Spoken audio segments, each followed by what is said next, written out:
Hello there, and welcome once again to The Verdict. Mick, Cornett, and Kent Meyers, we're here every week, meeting interesting people and dealing with topical issues, and we welcome in a guy today that's got both of those things. Yeah, we're really pleased to have Jim Couch come on, the former city manager, now retired, doing other wonderful things for the community. He's been a neighbor of mine for 25 years, and he's just a wonderful neighbor and a wonderful servant of the city. Officed around the corner from me for a long time when I was at City Hall. He's knows a lot about a lot of things. Yeah, and a lot of people. Yeah, that's right. But we're not getting into that. Jim Couch, the former Oklahoma City manager, now in the private sector, and knows a lot about the Oklahoma County Jail because he's chairing up that task force. So we'll learn about that as well. We'll be right back.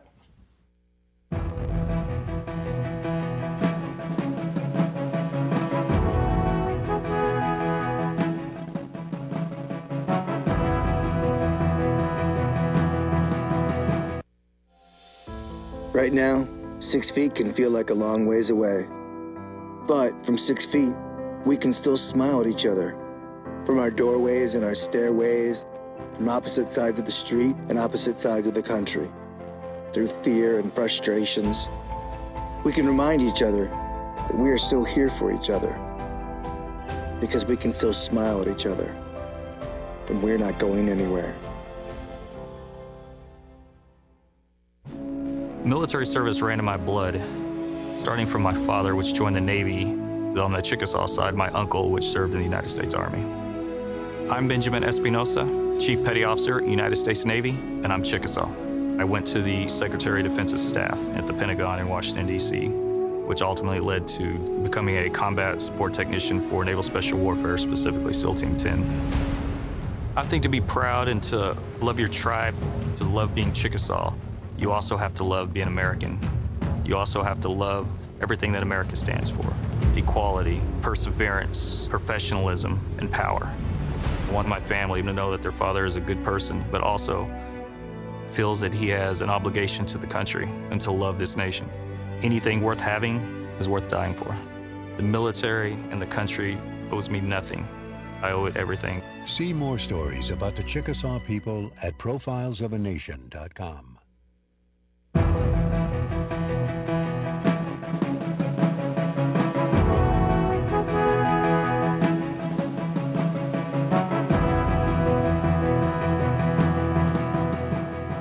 Welcome back to The Verdict. Mick Cornett with Kent Meyers. Kent's going to introduce today's guest. What a pleasure it is to have an old friend of both Mick and me on the show today, Jim Couch.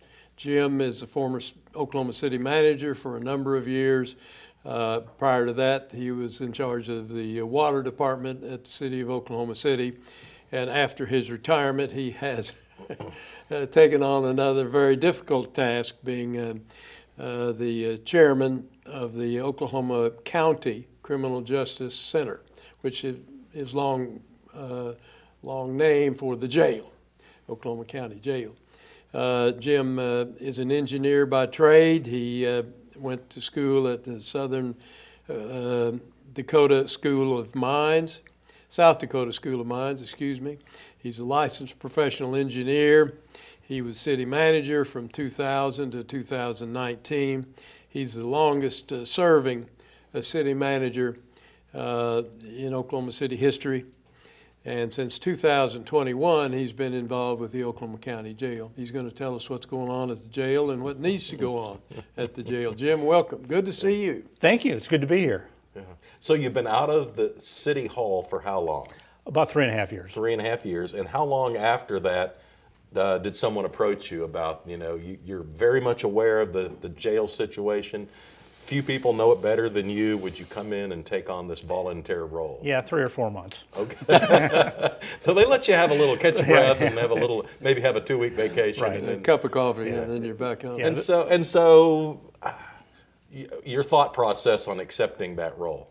Well, first of all, let's talk a little bit about what the Jail Trust is. It's the Oklahoma County Criminal Justice Authority. Mm-hmm. It's commonly called the Jail Trust, and it's a group of citizens that oversee the operations of the Oklahoma County Detention Facility. It's this, multi-story facility downtown that was built in the early 90s, and it has some challenges. And so they put together a citizen group made up of appointments of the county commissioners. A county commissioner sits on there. The sheriff sits on there, and then 4 other independent trustees sit on there, and we oversee the operations of the detention facility. The trust, as it's called, was established in the summer of 19, and then we hired a jail administrator in the end of 19, and actually began taking over the operations of the facility on July 1st of 2020. You bring up a good point, because I guess one thing that we neglected to say was that the trust was approved by the voters. Really, the voters of Oklahoma County set up the trust. Well, actually, the county commissioners. The county commissioners The county commissioners set up the trust. So there was no vote from the public. No, there's authorization by the state that allows counties to set up individual county trusts to run the jail, and there's several of them in the state of Oklahoma. We're not the first. Really? And so there are several of these in the state, and it really gives it a broader base for the operation. It takes away from solely the operation of the sheriff, and there are some sheriffs that do a great job of operating them. But in Oklahoma County, we have the citizen group now that oversees it. So maybe the overarching question here is: should a person that has to win an elected position, like a sheriff, and actually has to run from a partisan position, is that necessarily going to be a person who has the background to be able to run a large penal institution? I mean, maybe they do, maybe they don't. It's different skill sets. Yeah. The sheriff has a number of statutory requirements. They serve warrants across the county. They provide security to the courthouse and the justice facilities in the county. They provide law enforcement services to the unincorporated areas of the county. Now, in Oklahoma County, that's not very much. Over 85% of the county is in an incorporated city by area, and about 98% are in incorporated cities by population. So there's only a small area that the county really provides a primary law enforcement for. And then, of course, they provide the operation of the jail, and in Oklahoma County, the Oklahoma County Jail is obviously, because it's the largest county, it's the largest county detention facility in the state. Mm-hmm. And the problems at the jail have been going on for a long, long time. And, most people don't follow it closely, but kind of sum up through the years a lot of the negativity that's been surrounding the operations of the building. The jail has some problems because of the construction of the jail. It has cinder block walls that were not reinforced. So after time, inmates, detainees can move, chip away and break into different cells next to them and such.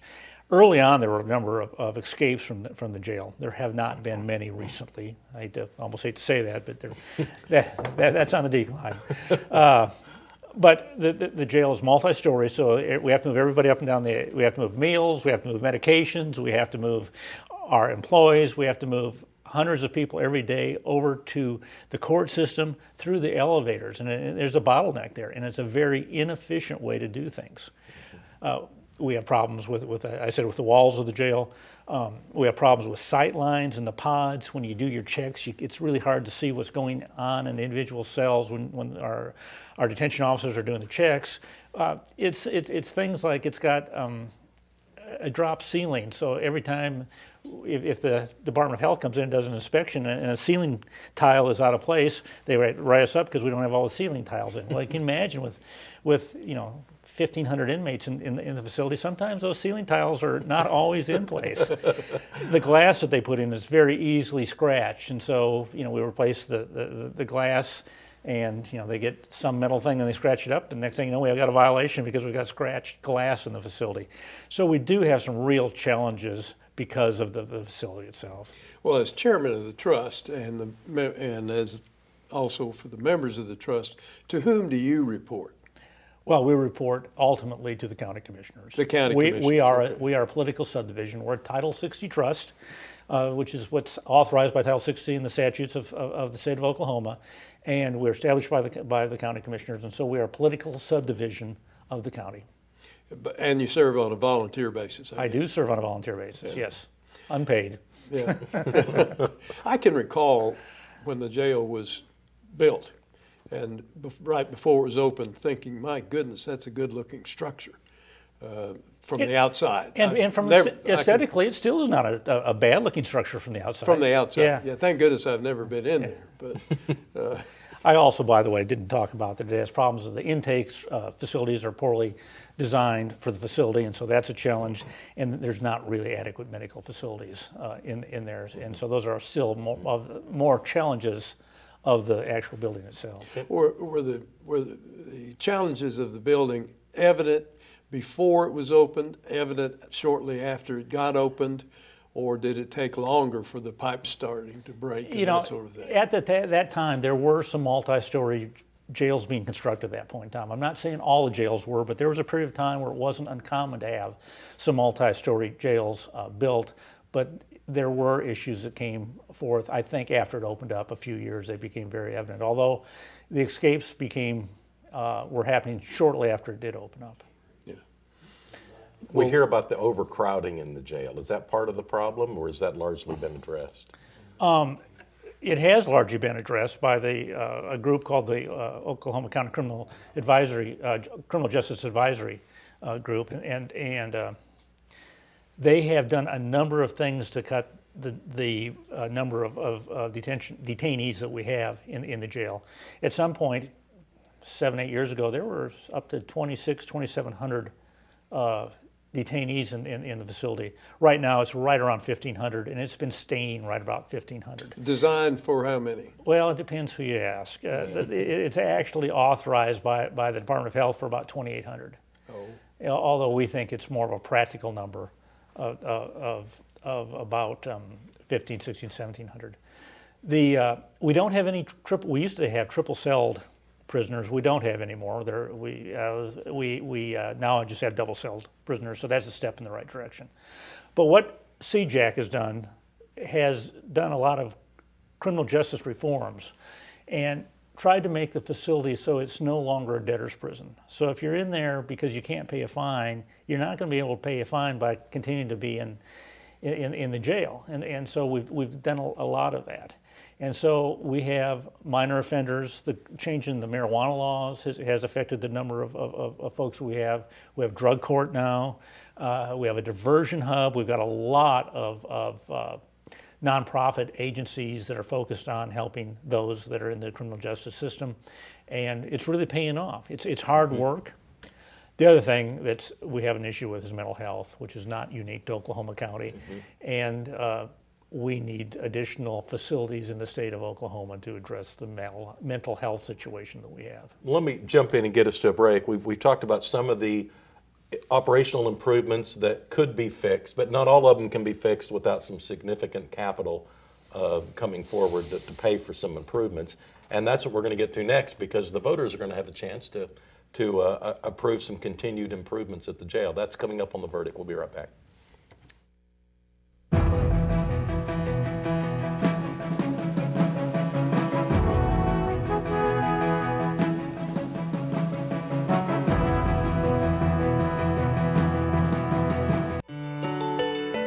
When I came to work for the ODVA, I started realizing the opportunity to take care of veterans.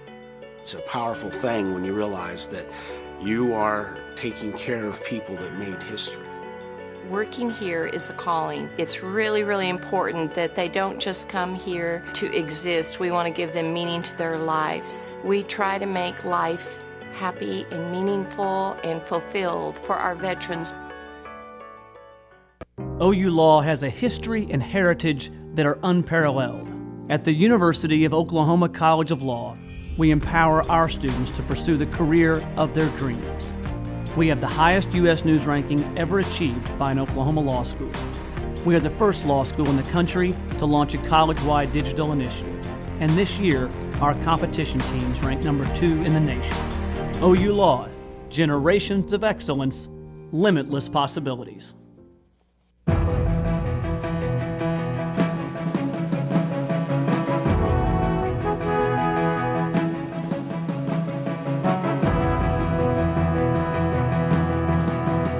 Welcome back to the set of The Verdict. Mick Cornett, Kent Meyers, and our guest is Jim Couch. Jim, I've seen stories. I've not seen anything that I realized right off the bat was credible, but I've seen stories about that the solution to the jail is to tear it down and build another one that is much more friendly to having the kind of inmates that we have and the number that we have.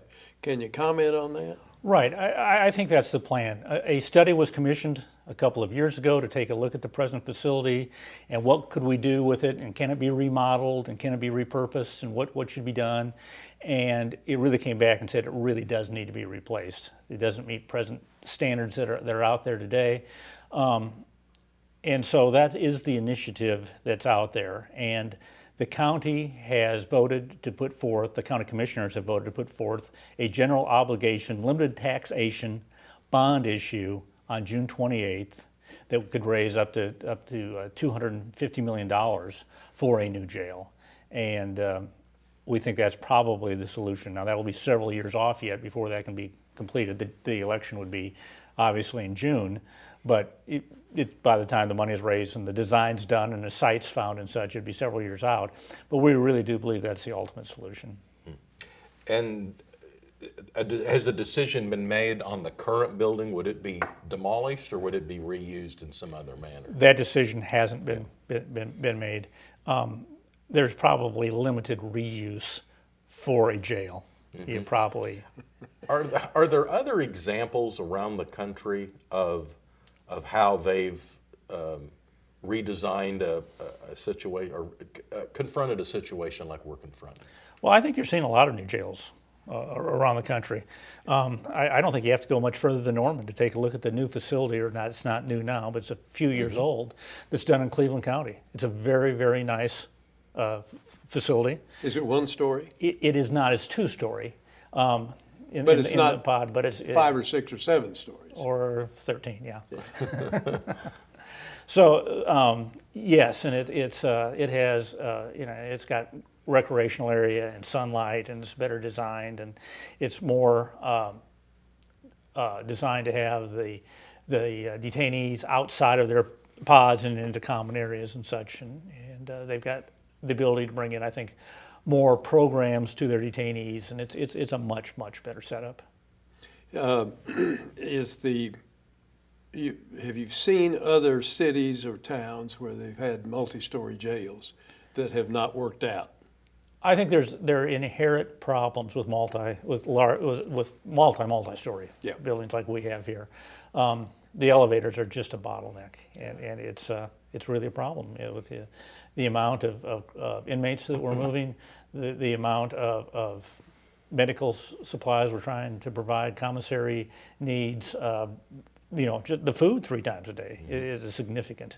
There's a number of municipalities in Oklahoma County that send detainees to that jail. Sometimes I hear city councils at some of these smaller municipalities talk about not using that jail. What options would there be besides the Oklahoma County Jail if you're one of these other 12 or 13 municipalities? Well, first of all, most of the people that are in the Oklahoma County detention facility are awaiting trial on state charges. And so the lion's share of them. Now, there are some that are post-adjudication that have not yet been transferred to a state correctional facility. But most of them are pre-adjudication, and they are on state charges. And so all of those will be in the Oklahoma County Jail. There are a couple of municipalities in the metro area that have their own facilities, and they have small detention for city charges in those cities. Edmond has one of those facilities, and Midwest City has one of those facilities. I see. I would like for you to, if you would, just tick off for our viewers who are the other members of the jail trust. Sure, I'd be happy to. Other members of the jail trust is Sheriff Tommy Johnson and County Commissioner Kevin Kelly are on there by virtue of their position. The other trustees include Sue Ann Arnell, who's does a great job with a number of things in the city, but has a diversion hub to get where she's put her own money in to help folks to keep them out of the penal system. Loretta Radford, who's a law professor at Oklahoma City University, is on the trust. Chad Alexander is on the trust. I'm on the trust. M.T. Berry, the former long-term Oklahoma City police chief and assistant city manager, is on the trust. Ben Brown, a former state senator, and very, very interested in mental health issues, and just a great soul at heart is on the trust. And that's our group to do it. There's nobody there with any personal agenda. Yeah. They're trying to do anything. We're just trying to make the jail a better place and to make it a more humane step in the criminal justice system. Well, there's a larger conversation in communities around the country about, are we imprisoning someone so we can help them improve their life and be more productive when they come out, or are we just mad at people and we want to lock them away? And it's really become almost a nonpartisan issue. But isn't that really what we're talking about here, kind of transitioning from a place where we were mad at people who had created some offense and we wanted to lock them away and punish them so they wouldn't do it again? And now we're looking at, a lot of these people have other issues and we need to help them resolve those issues. You couldn't be more right. There's a lot of social agencies out there that have a lot of services, and getting our detainees post-adjudication tied into those services to get them, whether it's drug addiction, mental health services, regular health services to make sure they're healthy, making sure that they have education, they have the abilities to get jobs, they have the ability to have housing. There's a lot of needs out there and a lot of steps to get some of our detainees onto a permanent, rightful solution of life. And if the voters approve this initiative that they have the opportunity to vote on, a lot of these dollars will be spent in a kind of a transition toward a lot of the effort of helping people that are being detained deal with the issues. They're really more of a social services area. We hope so. That's the ultimate goal, is to make sure that we get those social services in and get our detainees the tools that they need to be successful in life. Now, this election is coming up in June. June 28th. It's on the election with all the other ads you've been seeing. Next month. Yes.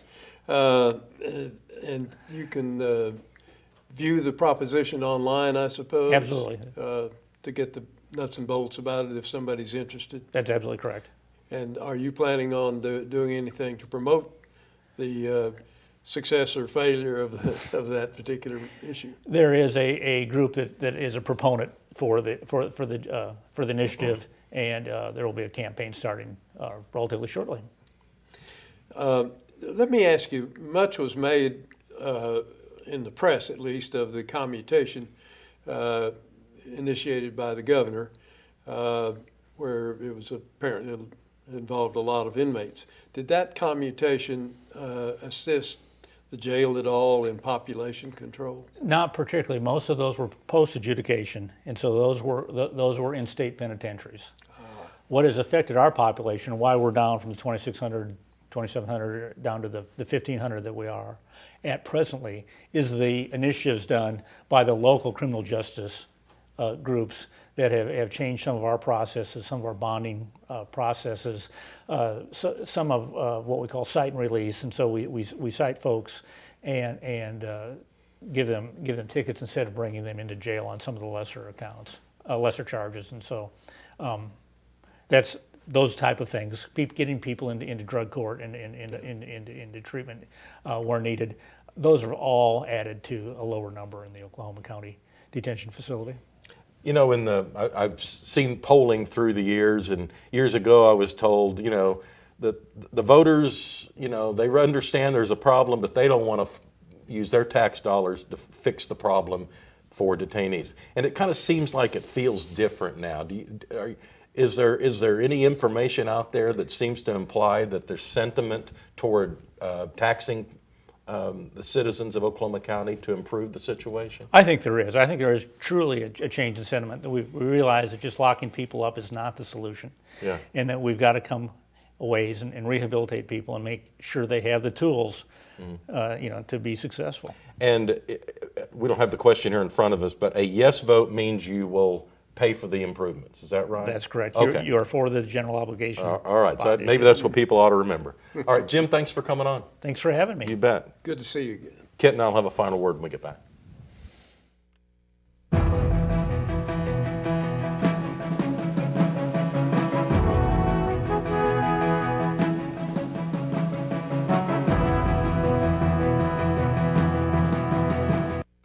It used to be okay in teachers' lounges. It used to be okay in maternity wards.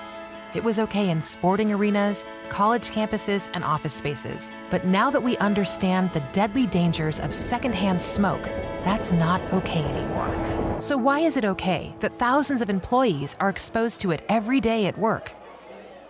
Bottom line, it's not okay. Let's protect hardworking Oklahomans.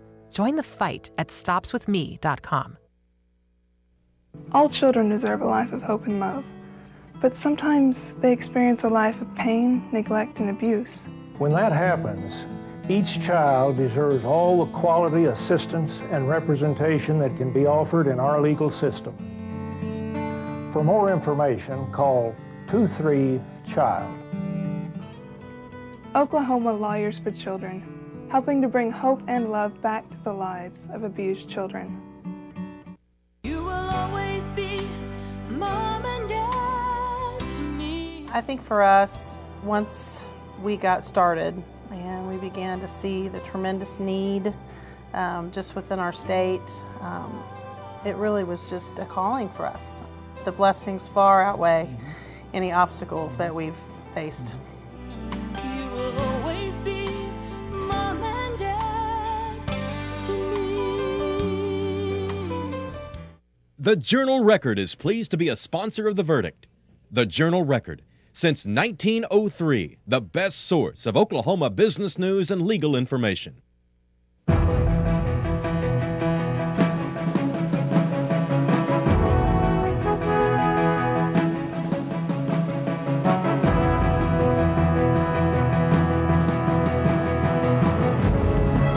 Welcome back to the set of The Verdict. We are wrapping up a show with Jim Couch, who talked about the Oklahoma County Jail. Well, Jim was your right-hand man when you were mayor for many years, 14 years, and he's just done a grand job in many thankless jobs that he's taken on, this one voluntarily, and the city and county are well served by his service. We've got a website to remind you about our show, theverdict.tv. You can go there and tell us about a guest you'd like to see on a future show. And a reminder of that vote on the improvements to the Oklahoma County Jail and its situation coming up at the end of the month. And I think what's important, you're going to see a lot of people with yard signs about this candidate or that candidate. I don't know that you're going to see any signs about the jail. But a yes vote will fund the improvements on June 28th. We'll see you next week with another show on The Verdict.